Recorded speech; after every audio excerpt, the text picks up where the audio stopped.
The lights on the bridge of the peaceful dawn flickered and died. Captain Cathara felt his heart sink as the darkness swallowed his ship. Only the emergency power remained, casting a red glow over the broken control panels. His long fingers moved across the damaged systems, trying to find something that still worked. "Captain," called out Navigator Veleth from across the bridge.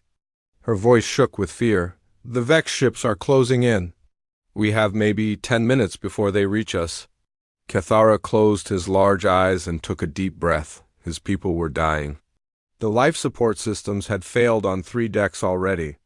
The medical bay was full of wounded colonists who had been hurt when the Vex attacked without warning. They had done nothing wrong.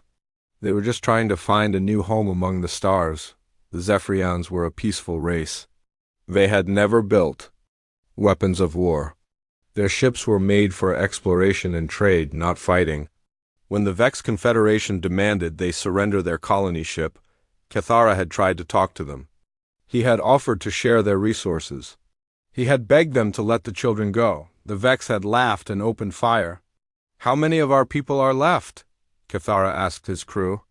8,047 souls remain alive, Captain," said Engineer Morton.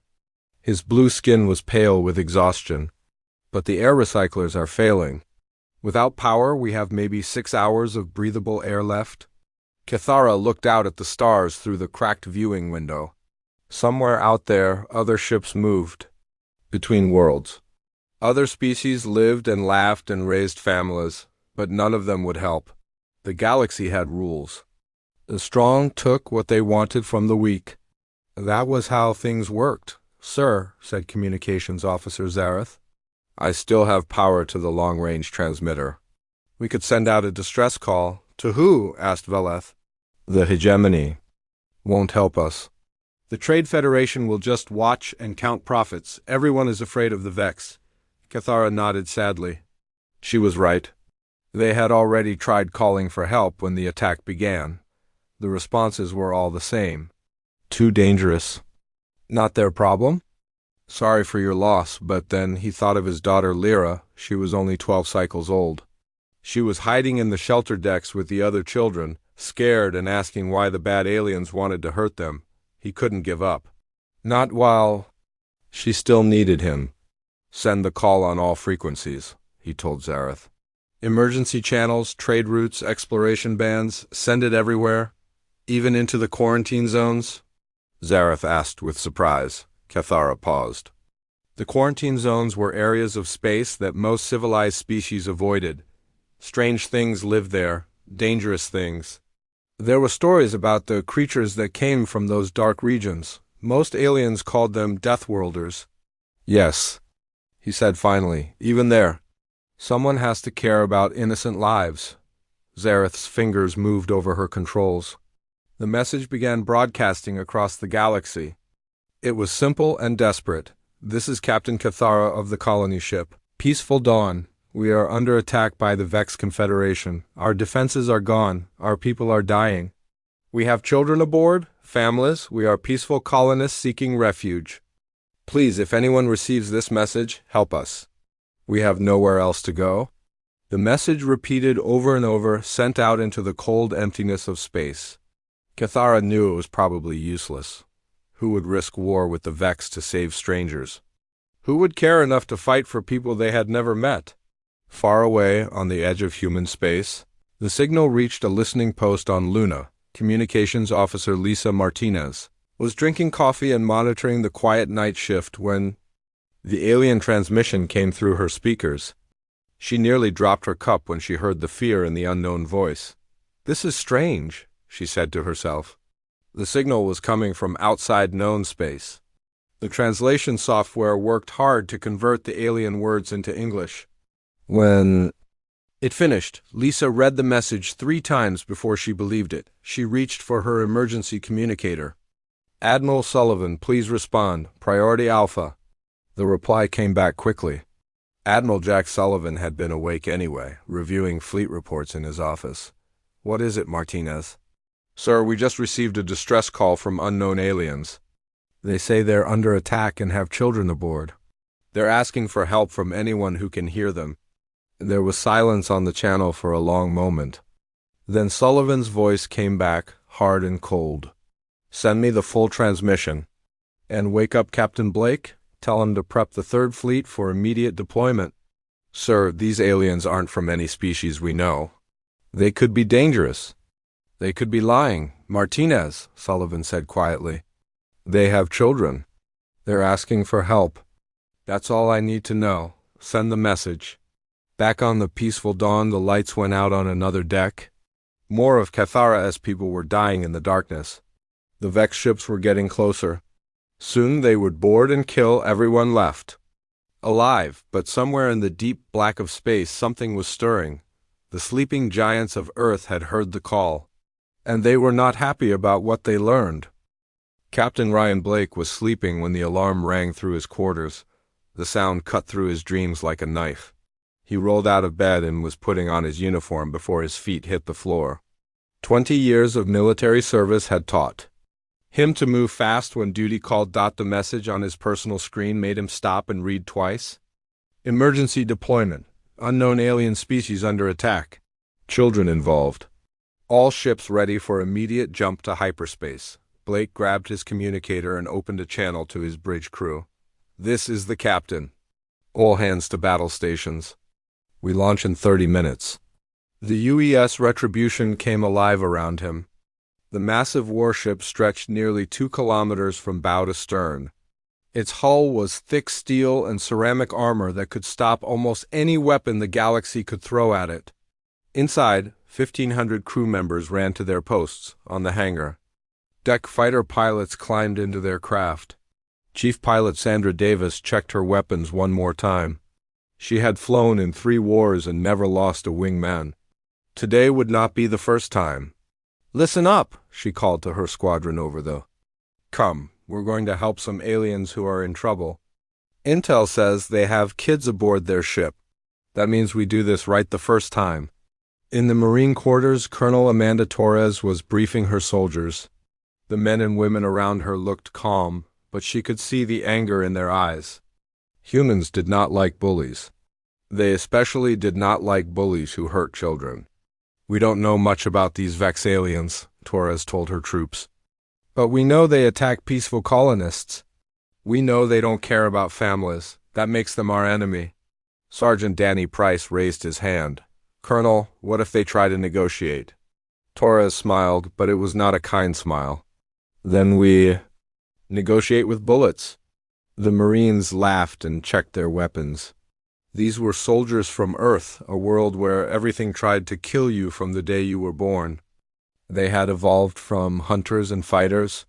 War was in their blood. On the bridge of the Retribution, Blake looked at the tactical display. 24 other human warships were forming up around his vessel. Dreadnoughts with guns that could crack. A moon, destroyers that moved like sharks through space. Carrier ships full of fighters and bombers. "All ships report ready, Captain," said his first officer, Commander Helen Wright. "The fleet is assembled and waiting for your orders." Blake nodded and opened a channel to Admiral Sullivan back on Luna. "Admiral, the 3rd Expeditionary Fleet is ready for deployment." Sullivan's voice came through clearly. "Good work, Captain. You have full authority to use whatever force is necessary. These aliens asked for help. We're going to give it to them." "Understood, sir. What about first contact protocols?" "Blake," Sullivan said quietly, "if someone is shooting at refugees, diplomacy can wait. Save those people first. Ask questions later." The jump to hyperspace was smooth and fast. The human ships moved together like a pack of wolves heading to a hunt. In the mess halls, soldiers ate quickly and checked their gear. In the medical bays, doctors prepared for casualties. In the weapon control rooms, gunners loaded shells the size of cars. Lieutenant Kevin Foster sat at his station on the UES Thunder, one of the escort destroyers. He was young for his rank, but he had steady hands and a good eye for targeting. His job was to make sure the big guns hit what they were aimed at. "You nervous, kid?" asked Gunnery Sergeant Marie Lopez. She was older and had more scars, but she respected Foster's skill. "No, Sergeant," Foster replied. "Just thinking about those alien children, how scared they must be." Lopez nodded. That's why we're going. Nobody hurts kids on our watch.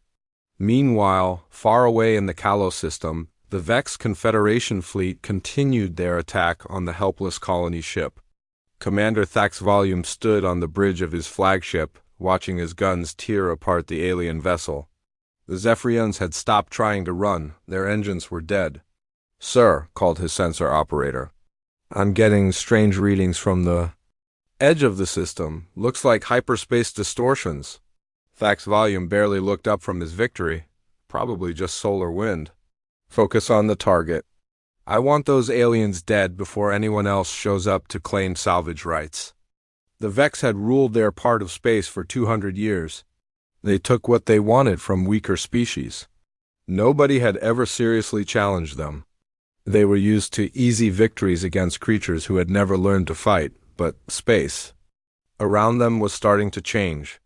Sensors detected massive objects moving faster than light, heading straight for their position. The distortions were too big to be natural phenomena. Something was coming. Something huge on the dying colony. Ship, Captain Cathara felt another explosion shake his vessel. More of his people were dead? The children were crying in the shelter decks. The air was getting thin. "Captain," said his communications officer with surprise, "I'm receiving a transmission. It's coming from the hyperspace distortions." "What does it say?" Cathara asked. The officer's voice was filled with wonder. "They say they received our distress call. They say help is coming. They call themselves humans." Cathara had never heard of humans before. But as he watched the sensor readings show massive ships dropping out of hyperspace at the edge of his system, he felt something he had not felt in hours. Hope. The Deathworlders had arrived. And they looked very, very angry. The space around the dying colony ship suddenly filled with monsters. That was how Commander Thax Volume saw it when 25 human warships dropped out of hyperspace like nightmares made real. The largest vessels were bigger than anything in his fleet. Their hulls were dark metal covered in weapon ports. They moved with purpose, forming a battle line between his ships and the helpless refugees. "What are those things?" asked his tactical officer, staring at the sensor readings. Thax Volume studied the strange ships. They looked different from any design he knew. Most galactic species built their vessels with smooth curves and energy shields. These ships were angular and brutal, covered in thick armor plating. They looked like they were built for one purpose only: war. Unknown vessels. Thax Volume broadcast on all frequencies. "You are interfering with a legal military operation. Withdraw immediately or face the consequences." The response came quickly from the largest human ship. The voice was calm and steady, which somehow made it more frightening than any scream of rage. "This is Captain Ryan Blake of the United Earthship Retribution. We have received a distress call from the colony vessel you are attacking. Cease fire immediately and withdraw your forces." Thax Volume laughed. Earth? He had never heard of such a place. These aliens thought they could order him around? "Unknown Captain, you have no authority here. These creatures violated Vex space. We are within our rights to destroy them." "Captain Blake," came another voice from the human fleet. This one belonged to a female, speaking from a smaller ship. "This is Colonel Amanda Torres. I have Marines ready to board their vessels if you give the word." Blake's voice returned to the channel. "Stand by, Colonel." "Vex Commander, you have 30 seconds to cease your attack and withdraw. This is your only warning." Thax Volume felt his pride burn. No one gave ultimatums to the Vex Confederation. His fleet had over 90 ships. These unknown aliens had barely 25. The numbers were on his side. "All ships, open fire on the unknown vessels," he ordered. "Show them what happens when someone challenges the Vex." The Vex fleet opened fire with everything they had. Energy beams and plasma bolts streaked across space toward the human ships. The weapons were designed to punch through the energy shields that most species used for protection, but the human ships did not have energy shields. The Vex weapons struck the thick armor plating of the human vessels and did almost nothing. Scorch. Marks appeared on the metal hull of the Retribution, but the ship did not even slow down. The human formation kept moving forward like nothing had happened, on the bridge of the peaceful dawn. Captain Cathara watched in amazement. Their ships just absorbed that attack like it was nothing, he said to his crew. Sir, said his sensor. Operator, the human vessels are powering up their weapons. What happened next would be talked about in alien military academies for generations. The human ships fired back. The sound of human weapons was different from anything the Vex had heard before. Instead of the high whine of energy weapons, there was a deep thunder that seemed to shake space itself. Kinetic cannons fired shells at incredible speeds. Plasma batteries sent streams of superheated gas toward their targets. The first Vex ship to take a direct hit simply disappeared. One moment it was there, firing at the humans. The next moment it was expanding cloud of metal fragments and superheated gas. Impossible, whispered Thax Volume. Their weapons cannot be that powerful. But they were. The humans had learned to fight on a world where everything was deadly. Their weapons were not elegant or efficient. They were brutal and overwhelming. When a human ship fired its guns, the target died. The UES Thunder, one of the smaller human destroyers, turned toward a group of Vex cruisers. Lieutenant Kevin Foster sat at his targeting station, watching the enemy ships on his screen. Target acquired, he reported to his captain. 3 enemy vessels in formation. Fire when ready, came the response. Foster pressed the firing button. The Thunder's main guns spoke with the voice of destruction. All 3 Vex ships exploded at the same time. Across the battle space, similar scenes played out. Human ships moved through the Vex formation like sharks among fish. The Vex weapons could barely scratch the human armor, but every human shot was death. Commander Thax Volume watched his fleet being destroyed and felt something he had never experienced before. Fear, real, honest fear of an enemy that was stronger than his own forces. All ships, focus fire on their largest vessel, he ordered desperately. Concentrate everything on that ship called Retribution. 50 Vex ships turned their weapons on Captain Blake's flagship. Energy beams and missiles struck the human dreadnought from every angle. The armor glowed red-hot from the impacts. Damage reports came in from all over the ship, but the Retribution kept fighting. Hull breach on Deck 7, reported Commander Wright. We have casualties in the forward gun rooms? Blake nodded calmly. Damage control teams to Deck 7. Continue the attack. The Retribution's main guns rotated toward the Vex flagship. Each cannon was the size of a subway train. When they fired, the shells moved so fast they bent space. Around them, Thax Volume saw death coming toward his ship and knew there was nothing he could do to stop it. The shells punched through his flagship's armor like it was paper. The explosions tore his vessel apart from the inside as his ship died. Around him, Thax Volume sent one last message to his surviving fleet. Retreat, all ships retreat. These creatures are not like other species. They are Deathworlders.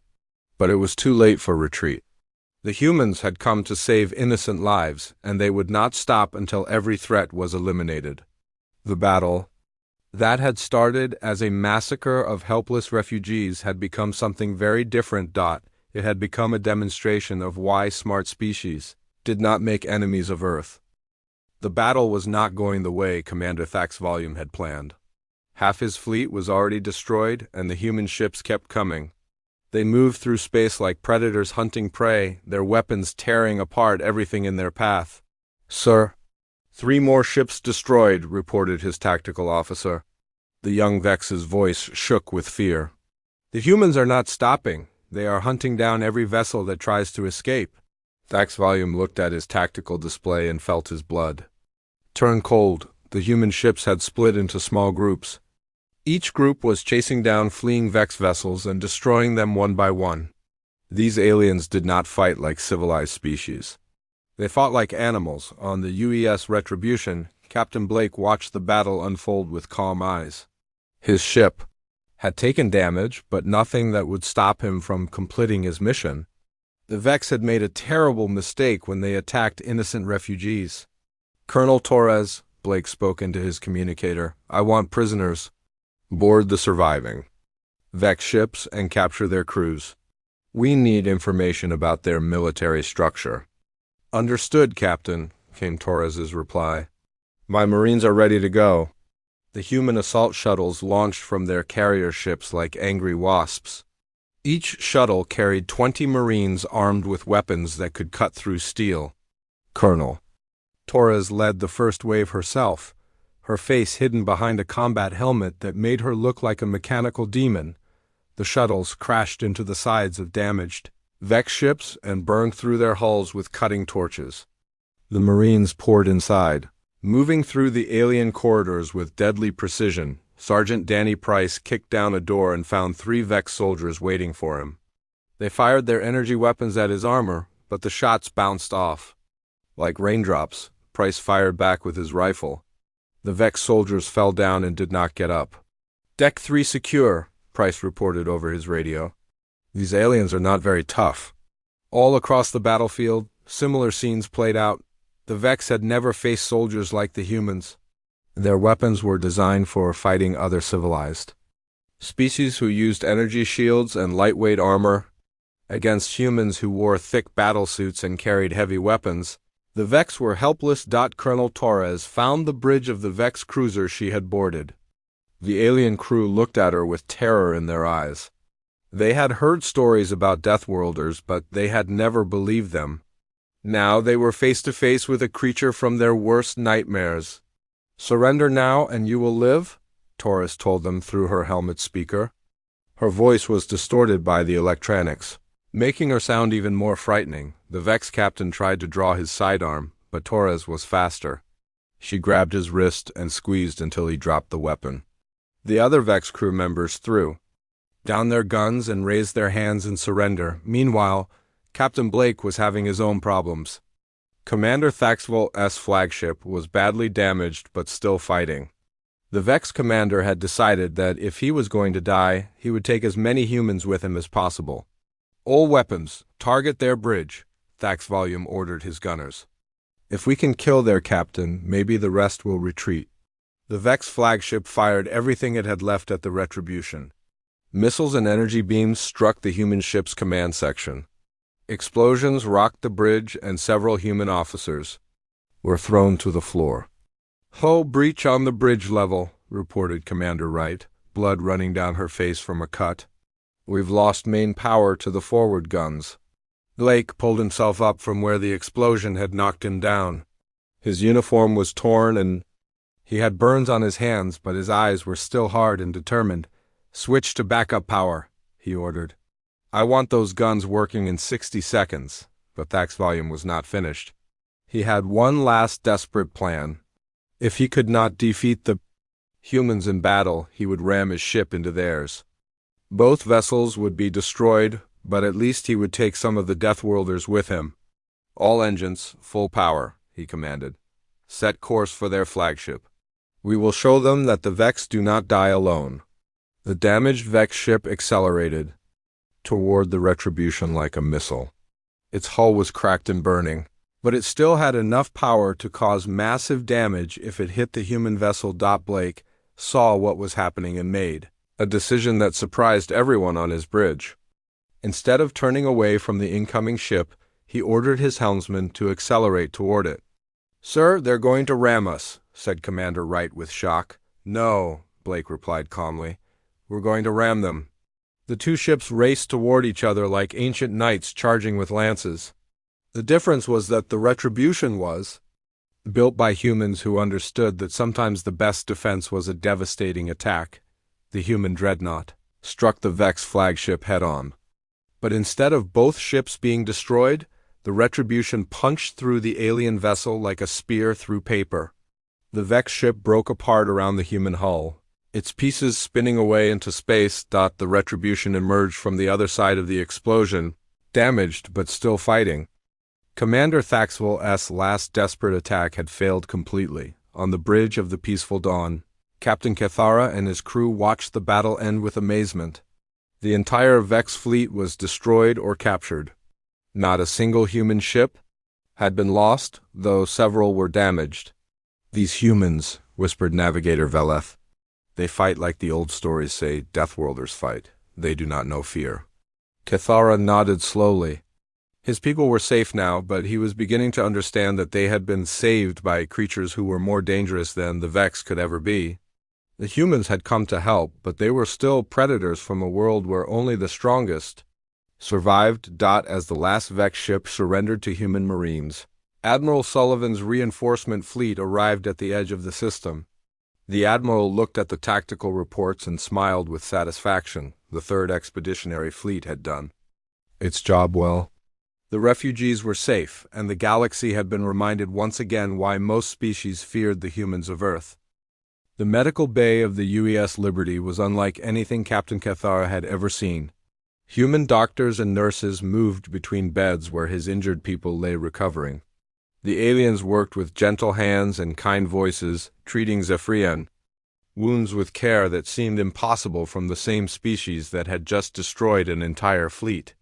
"Your daughter is doing well," said Dr. Patricia Young, checking the readings on a medical scanner. "The lung damage from the bad air will heal completely. She should be running around again in a few days." Cathara looked down at his sleeping child, Lara. She was breathing easily now, her blue skin returning to its normal healthy color. The human medical equipment was far more advanced than anything his people had. These Deathworlders who fought like demons also healed like angels. "I do not understand your people," Cathara said quietly. "You destroy ships with weapons that can crack moons, but you save children with medicines that work like magic." Dr. Young smiled and patted his shoulder. "That's because you haven't met Admiral Sullivan yet. He wants to talk with you when you're ready." An hour later, Cathara found himself walking through the corridors of the human flagship. The walls were covered with pictures of Earth, showing blue oceans and green forests. It looked like a beautiful world, peaceful and calm.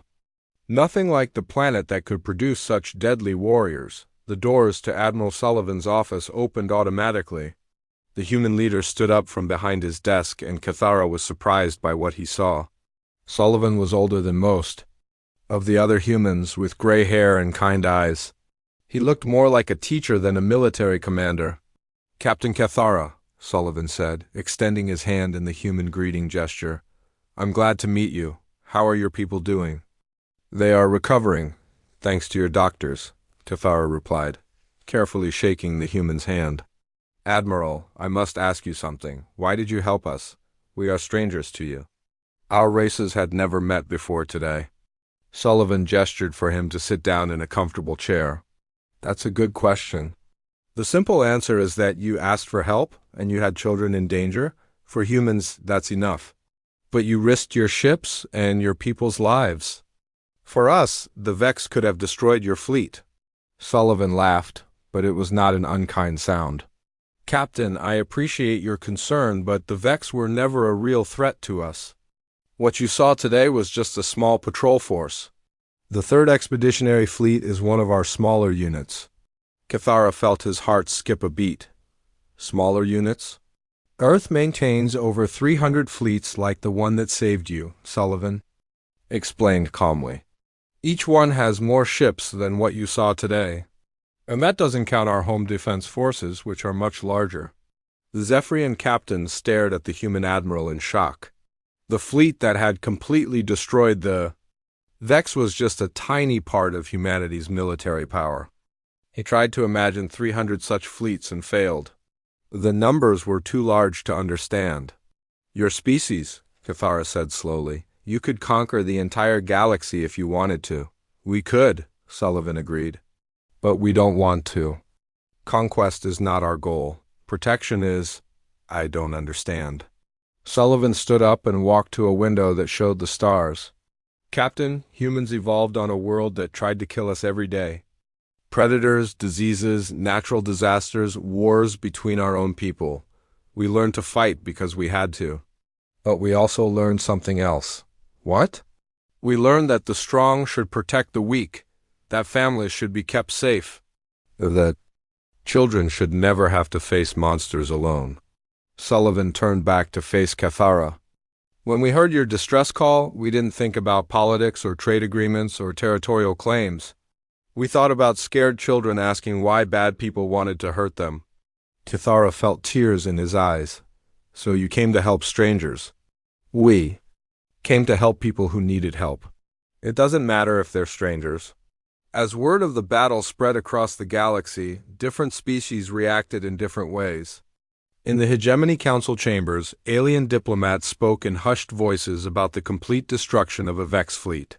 Some felt relief that the bullies had finally been stopped. Others felt fear about what the humans might do next, on the trade. World of Nexus Prime, Merchant Captain Graltok told the story to anyone who would listen. The humans didn't even lose a single ship, he said, his 4 eyes wide with amazement. They tore through the Vex like they were made of paper. In the deep space colonies, families of different species slept a little easier knowing that somewhere, in the darkness, human ships were patrolling. The Deathworlders were watching over them. Back on the Liberty, Captain Cathara was finishing his conversation with Admiral Sullivan. What happens to my people now? He asked. We're taking you to a safe system where you can build your new colony, Sullivan replied. Our engineers will help you construct better defenses. Our doctors will share medical knowledge. Our teachers will show your children about the galaxy. And in return? Sullivan smiled. In return, you teach our children about peace. Show them that not all problems need to be solved with weapons. Help us remember that the universe has beauty as well as danger. As the human fleet prepared to escort the Zephyrian refugees to their new home, Cathara made one final log entry. He spoke slowly, choosing his words carefully. Today we learned that the galaxy contains creatures more dangerous than the Vex could ever be. But we also learned that these same creatures can be more gentle than we ever imagined. The humans call themselves Deathworlders, and they are right. They can bring death to their enemies faster than lightning. He paused, looking out at the human ships protecting his people. But they can also bring life to those who need it, hope to those who have lost it, safety to those who are afraid. We sent out a call for help, and we received something we never expected. We found guardians. Far away on Earth, Admiral Sullivan's report was read by leaders who nodded with approval. Another species had been saved. Another group of refugees was safe. The humans of Earth continued their quiet watch over the galaxy, protecting those who could not protect themselves. In the darkness between stars, other predators prowled and searched for easy prey. But now they had to worry about something new. Somewhere in that same darkness, human ships were hunting them. The Deathworlders were on patrol.